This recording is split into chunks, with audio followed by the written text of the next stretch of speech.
Birinci bölüm. Елестеп өтті алдымнан, жаралы жылдар бейнесі. Қасым. Ұзыннан ұзақ қызыл вагон тіркеген эшелон қозғала берді.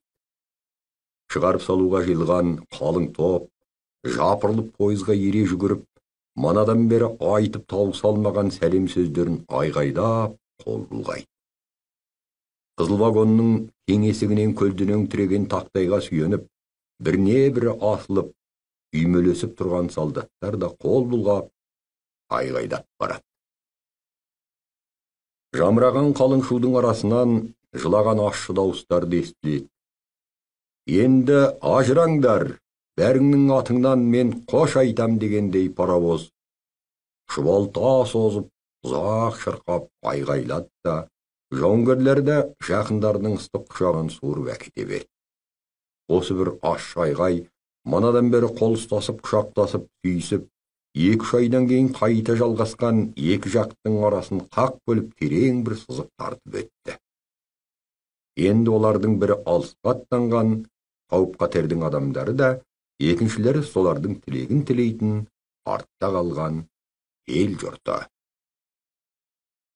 Есік алдына вагонның биік кішкене терезелерінде жауынгер бастары сығылысып тұр. Сары будка жылт етіп кейін қалып, енді станцияның ең шетіндегі терең жыралардың кемерін өрлей, кішкене төбешіктерге өрмелей тұрмысқан кіп-кішкене ақ үйлер шыға келді. Сыртта жүрген жалғы жарым әйелдер, балалар әңқиып тұра қалып пойызға қол бұлғайды. Одан әрі көк торғын биік ағаштың арасына бұғып бой көрсетпей, шашырай кең жайылған, жатаған, аласа қала жатыр.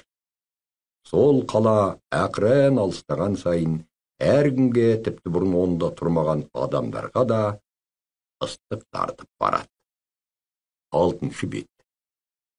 Взвод командирі Ержанға жауынгерлері ығысып есік алдындағы ең бір таңдаулы орынды беріп еді, енді оны да қысып тастады. Біреудің шынтағы бүйірін тесіп барады, еңгезердей ұзын біреу. Добрушкин болар, иығын асылған.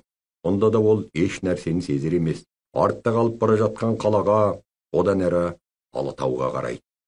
20-дан жаңадан асқан жас жігіттің бойын билеген алғашқы рет алыс үлкен сапарға аттанардағы салтанатта қызу сезімнің орнын енді қоштасардағы қимастық басты. Жаңа пойыз қозғалар кезде де барлық көз тек өзіне ғана қадалып, жұрттың бәрі жауға аттанып бара жатқан жас батырға қошеметтей, сүйсіне қарап тұрғандай көрініп еді. Сондықтан да көптің көзіне сөрліктей ыңғайлы жерде тұрып, өзін көтеріңкі байсал ұстаған. Енді қазір командирді сыйлауды ұмытып, тартылып алған солдатты да сезер емес. Алатаудың қарағай орманды көп жықпылдарында ұйып тұрған көкшіл мұнар сұйылып күлгін тарта бастады. Кешкі күннің қиғаш сәулесі тау жоталарын қызғылт сарғыш ерекше бір нәзік нұрға малған. Асқар шыңдардағы аппақ қардың да реңі жұқарып, өңіне қан тепсінгендей сәл ғана қызғылт тартқан. Оңтүстіктің осы бір нәзік шырайы Ержанның көңілін сартты. Ол соңғы 2-3 айдың ішіндегі сонау сұлу табиғаттың қойнында ащы терге малынған ауыр азабын ұмытты. Енді аса жылы рахат мекені, анадай ыстық сағыныш мекені жаудыра барда қалып барады. Әнекей, бәр таныс. Анау үшкір сүйір Асқардың бауырына өрмелеген әне бір жалаңаш төбеге Ержан шығып та көрген. О да едәуір биік еді. Оңға таман көк орманы тау қойнауына сыналай кіріп, ақсай жатыр. Сол маңда бұлар талай окоп қазып, талай таңды көзімен атқарған. Бұрылдайды қара деп дауыстады біреу. Ержанның ту сыртынан. Жұрттың бәрінің көзі таудан бергі жазық даланың ортасында жалғыз тұрған үлкен биік қоңыр төбеге түсті. Әрқайсысы ескі танысын көргендей өң жылып жымия қарайды. Нақ өзі ғой. Тұр екен ғой сабазың. Тұрмағанда қайда кетуші еді? Майданға ала кетейін дегенімді. Осы төбенің бауырынан солдаттар талай окоп қазған. Штурм жасап, оның басына шығатын, биік төбе жеткізбей жұртты әбден титықтататын. Анау баурайында талай ащы тер сығылған. Енді ренжіссе де қиыспайтын ағайындай соның өзі жылы ұшырады. 7-ші бет. Солдаттар кейде жамырай, жарыса сөйлеп кететті, оқыс басылады. Көздері мөлдіреп, қалып бара жатқан көрініске үнсіз қарайды. Бұл ішкі ыстық толқынның белгісі.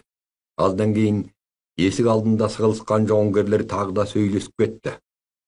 Қала көрінбей қалды. Енді қайтып көреміз бе жоқ па? Біреу ауыр күрсініп те қойды. Ержан бұл сөзді ұнатпай қалды. Командир есебінде кейіп тастауға тиіс еді, бірақ өзінің көңілінің алыс түкпірінде осы бір күдік жатыр екен. Тек оң жағына бұрылып осы сөзді айтқан Бондаренко деген егде жауынгерге жақтырмай түйіле қарады. Бұл ылғи кішкене көзінің құйрығында украиндық бір қуақы ұшқын жылтылдап, езуінде күлкі тепсініп кісіге сәл қағыта қарайтын адам еді. Командир кейінгіде осы қалпынан көп аумайтын. Қазіргі ажары басқаша екен. Қара торы өңі жұқарып, сәл қызғылт тартып, Ержанға байсалды қарады. Түсінем, жолдас лейтенант. Жай сөз реті келгесін айтқаным ғой. Біздің Ванягай үйден шықпай жатып-ақ иманын айта бастады ма батырың, деді Ержанның дәл құлақ түбінен дауыстап Добрушкин дейтін сержант. Жа, менің өлем деген ойымда жоқ, деп қарсылдасты Бондаренко. Бірақ отын кесуге бара жатқан жоқпыз. Қайтсеңді туған жерді қия алмайды екенсің. Ол сәл іркілді де, сөзінің аяғын Добрушкинге апарып тигізді. Әрине, тұрақты байсалды адамдарға дегенім ғой, болмаса көшпелі шегірткеге бәрі бір шығар. Жә, уайымдама, деді Добрушкин. Қатынының етегінен айырылып көрмегендер жер көріп, көз ашылып қайтатын болды. Кейбіреулер күліп жіберді. Бірақ олар да тыйылып, әркім өзінің көңіл түкпіріндегі ойға берілді. Кісі өз өмірінің аса бір қысылшаң кезеңінде қайдағы бір болмашы жеңіл-желпі нәрселерді сөз етеді. Ең негізгі түпкі сыры тіл ұшына ілікпей көңіл тереңіндегі ішкі арнамен аға береді.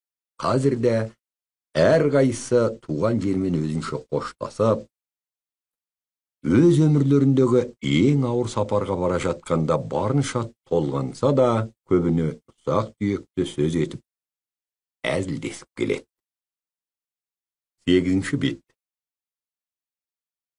Күліп ойнап аттандық, күліп ойнап қауыштырсын, деп түйді жұрт сөзінің аяғын қартпай дейтін тікірейген сирек мұртты кең жауырында мығым денелі жауынгер. Солдаттар қосылып ән салып, қарлыққан қатыңқы дауыстардың басы әрең қосылса да ешкімелер емес. Бәрін бір үлкен сезім, ерекше көңіл күйі тұтастырып, әркім іште жатқан тербейді. Есік алдында ұзақ тұрғаннан кейін жұрт орындарына тарады. Арқа қапшықтарының аузын шешіп үй іші, жақын жарандар әкелген сәлемдемелерге кірісті. Ержан жалғыз өзі есік алдында тұрып қалды. Әлі қалмай пойызбен жарысып келе жатқан асқар тауық жоталарына қарайды. Қасына Кәкібай дейтін жауынгер келіп, оның бұрынғы мамандығы тракторист, өзінің тұлғасы да қапсағай ірі келген, бірақ өңінде бір өткір, нәзік сипат бар. Үлкен, жалпақ бетті болғанмен өңі жұқа, ілезде қуарып, не қан тепсініп шыға келеді. Өзі әдемі, қоңыр дауысты әнші. Онау, талғардың шоқысын көріп тұрсыз ба, деді Кәкібай қолымен нұсқап. Көріп тұрмын. Тамаша емес пе? Аха. Мен өзім талғар МТС-інде істедім ғой. Осылардың еңбегі талғар шоқысы. Әне бір сүйіртау. Біз қалада жүргенде талғардың бер жағында тұра қалып, мен биікпін деуші еді, көрдіңіз бе? Енді алыстаған сайын талғардың шоқысының асып бара жатқанын. Ержан талғарға енді ғана көз салды. Аспанға қарай шошаң еткен сүйір шоқының ар жағынан талғардың қомақты үш өркеші ақырен ғана ауыр көтеріліп биіктеп барады екен. Анау шоқ аяғының ұшынан басып, аспанға қарай мойын созғанда талғар бар ауыр тұлғасымен тұтас көтерілген сияқты. Ержан мырс етіп күліп жіберді. Әй, рас екен. Кәкібай ой толқынына беріліп аз мүдірді де, әр сөзі көмейінен заттап әрең шыққандай ақырын сөйлеп кетті. Өмірде де солай болады екен, осыны көргенде есіме түсті. Я, қандай болады екен деп Ержан іркіліп қалған Кәкібайға. 9-шы бет. Осындай кезде кісінің өткен кеткені еске түседі екен. Кәкібайдың даусындағы дірілден, үзіліп шыққан ыстық демінен Ержан оның бір үлкен сыр айтқысы келгенін сезді, бірақ оның жүзіне тура қарауға дәті бармай, бұрылмай алға қарап тұрып тыңдады. Мен бала кезімде жетімдіктің зарын біраз тарттым. Сіз жетім болып көрмеген шығарсыз. Ең жаманы аштық жалаңаштық емес, оған төзе бересің. Нағыз ауыр тиетіні өзге балалардан кем болғаны. Бала көңіл намысшыл болады екен. Детдомға кіргесін ғана ел қатарына қосылдым. Бірақ жасым ересектеу болып та 6-шы кластан оқып тастап тракторист болдым. Осыдан кейін менің қалым тіпті өзгеріп кетті. Басында жұмысты тәуір істесем керек, мені бірден көтеріп әкетті. Таптық жағымда мықты болатын детдомовец, кедей батырақ қу жетім екпінді болдым. Райкомолдың бюро мүшесі болдым, трактористтердің бригадирі болдым. Алдыңғы жылы ауыл шаруашылық көрмесіне Мәскеуге де барып қайттым. Қысқасы, ауданда трактордың құлағын ұстағандардан менен артығы болған жоқ. Тілге шорқақтау едім. Сөз сөйлеуге де үйретіп алды. Жиналыс болса, президиум деген менің орным. Кейде кешігіп қалсам да, столдың басына қарай аяңдай беретін болдым. Құдай бергенге құлай береді екен. Егер жұмысты жақсы істеп, абыройлы болсаң, нешік аман, деді Ержан Кәкібайдың түп қойына түсіне алмай. Әрине. Ол жаман емес қой, ой тәйір-ай. Облысыңның өзінде менен асқан адам жоқ екен ғой деп жүргенімде, осы өткен жылы көзім ашылды. Кәкібай ыңғайсызданып мырс етті. Көктемегісін мерзімнен 2 күн кеш орындадым. Кейбір бригадалардың менен озып кеткенін естіп те жүрдім. Арландым да, ұялдым да, бірақ қайтейін. Мықтап тұрып сөгіс естуге ауданға келсем, озаттардың ішінде болып шықтым. Ойланып, бір жаңсақтық кеткен шығар деп бастығымызға барып шынымды айттым. Кейді екен десем, 1 жыл еш нәрсе етпес, үйренген орныңда жүре берді, қарап тұрмаған. Тәйрау ят емес пе дедім. Сен ауданның беткі ұстар адамының бірісің. Сені жаманатқа қалдыруға болмайды. Біле білсең, бұл саясат деді маған. Тап, өйткін саясатымда, бірақ Кәкібай қолын селкіп қойды. Иә, содан деді, ынтыға тыңдап тұрған Ержан. Үндемедім. Үйренген орнымда жүре бердім. Бірақ баяғы көңілім болмады. Енді жан-жақтағының бәрін көретін болдым. Соқыр көргеннен жазбас дегендей, соқыр басшылар мені қауқитып бетке ұстап жүргенде, ақырын жүріп мығым басқан талайлар менен озып кетіпті. Соны білдім. Кәкібай аз уақыт үндемей, саусағымен тақтайды шертіп тұрды. Содан бері қайратымды мүжіп, үш құса қылған бір сыр еді. Бүгін аузымнан шығып тұр. Марияшкада айтқан жоқ едім. 10-шы бет. Ымырт үйіріліп қалды. Вагон ішінде әр жерден май шам жағылды. Ержан мен Кәкібай бір-бірінің жүздерін енді анық көре алмады. Екеуі де кешкі самалға кеуделер тосып, қараңғыға сүңгіп бара жатқан далаға, алыста әр жерде көрінген шоғыр-шоғыр оттарға, тау силуетіне қарай. Кәкібай Ержан үндемегесін бір түрлі ыңғайсызданып, «Я» деп көрсінді де өз орнына кетті. Ержан Кәкібай әңгімесін шын ықыласымен тыңдады. Оның жағдайын ұрлық қылғандай қуысты халін түсінді. Бірақ өз басында ондай еш нәрсе болып көрген жоқ еді. Өмірде оны қатты ойландыратын нәрсе әзір кездескен жоқ. Және ондайдың боларын бұл әлі білмейді. Оның алды ашық, болашағы айқын. Ержан өмір деген немене? Анкет толтырғанда өмірбаяны жарты бетке жетпей қалады. 10 жылдық мектеп бітірдім, әскерге алындым, училище бітірдім, осы дивизияға қызметке келдім. Сирегірек жазып созғанда, әкесінің тегімен кәсібін қосқанда жарты бетке әрең жетеді. Қалған көп беттерді толтыратын өмір алда жатыр. Оның ойы көбіне солай қарай жүгіреді. Онда біраз жерге дейін өлшеп, біліп қойған түрі бар. Бұл училищені отлично бітірген. Қазіргі абыройы жаман емес. Ертең соғысқа кіргесін рота командирі болып кетсе, содан кейін 5-6 айда батальон командирі болмайтын несі бар. Оның ар жағында полк та қашық емес. Ерекше бір тартылып көзге түссе, дивизия, мүмкін тіпті армия, бірақ соңғысы биіктеу. Дегенмен Ержанның бір жерден оқығаны бар. Аркадий Гайдар 16 жасында полк командирі болған. Атақты Щорс 24-інде қаза тапты. Сонда 22-23 жасында үлкен әскерді басқарған ғой. Ержан осылай ойлайды. Бірақ бұл ойдың өзінен бұрында талай жас командирлерді еліктіргенін, және кейін де еліктіре берерін білмейтін. Ержан әлі соғысты жанды түрде көз алдында толық елестете алған емес. Дұрысырақ айтқанда, оның бар ауыртпалығын, қауіп-қатерін байыптай алмаған. Өлем деген ой оны қорқытқан жоқ. Соғыстың қиын нәрсе екенін сезеді, бірақ сол қиындықтың өзі мұны еліктіретін. Тек бүгін аттанар кезде ғана бір әйелдің ышқына жылаған ащы дауысын естігенде, соғыстың ызғарлы лебі денесін мұздатып, шарпып өтті. 11-ші бет.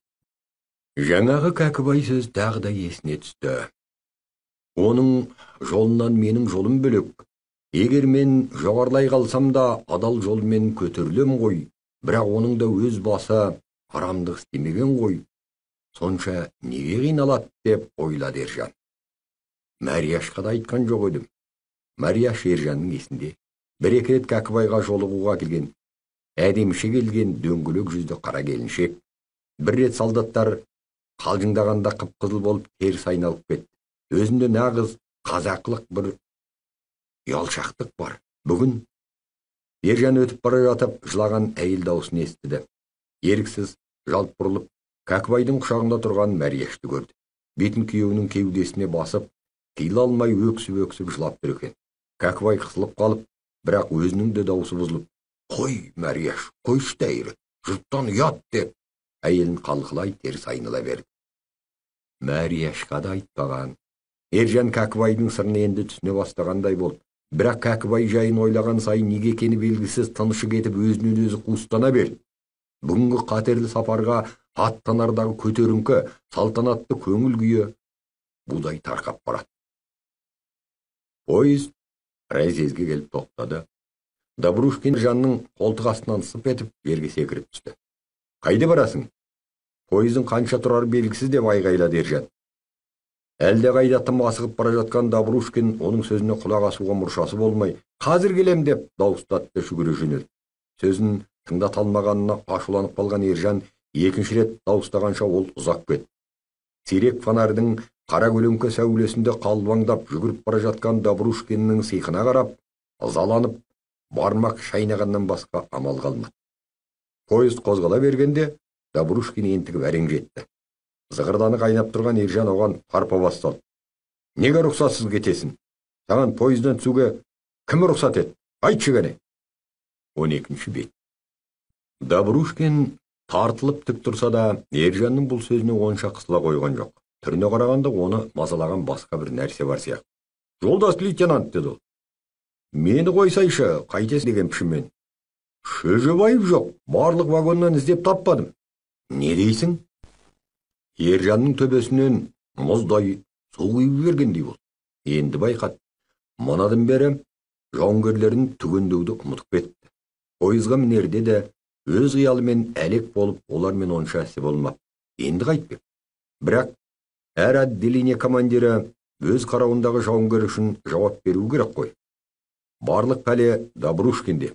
Егер сол сақ болғанда, Ержан аз уақыт булығып тұрды да Добрушкинге қайтадан тиісті. «Не бітірдің? Айналдырған 10 адамға ие бола алмай, соншама не тындырдың? Неге манадан бері баяндамадың?» «Мен ертерек-ақ білдім-ау, бірақ басқа бір вагонға іліккен шығар деп мазаламап едім». Ержан сержантқа кей берді. Добрушкин ренішті бір оймен әлек болып тұр, бірақ Ержанның сөзінен мақұлдаған түрі жоқ. Ержан Добрушкинді бұрыннан да жақтырмайтын. Әрине, командир болғасын әмірін орындатады, әйтсе де өз дегеніне ұялмай-ақ қойды. Анау ырық бермейді. Көп жолдас лейтенант дегенде де ықылас жоқ. Мейлі әйтеуір деген сияқты. Ержанды да ыза қылатын осынысы. Қазірде болар іс болды, мен қайтейін.